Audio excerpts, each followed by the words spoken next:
Welcome to the Slop Farm. Enjoy the video. In this video, I will show you how to take off your Fiat 500 door panel. First, let's gather our essential tools. You'll need a Phillips head screwdriver, a 5mm Allen wrench, and some plastic trim removal tools.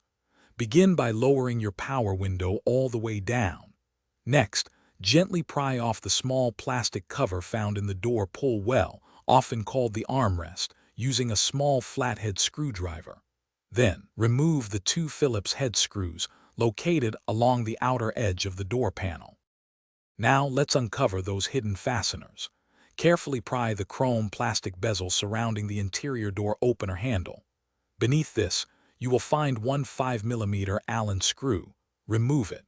Then, inside the door pull well, where you just removed the plastic cover, you'll find two more 5mm Allen bolts.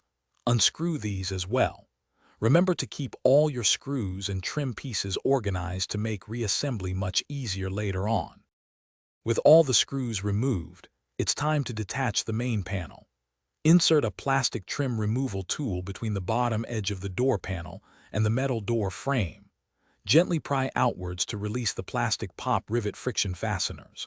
Work your way along the bottom and up both sides of the panel, carefully releasing all 10 to 12 clips.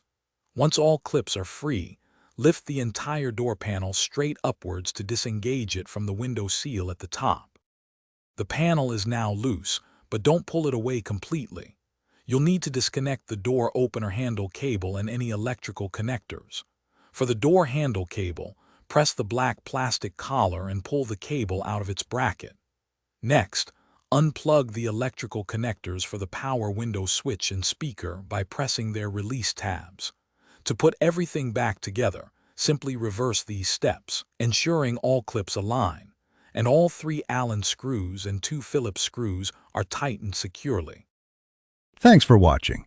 Consider subscribing if we helped you today.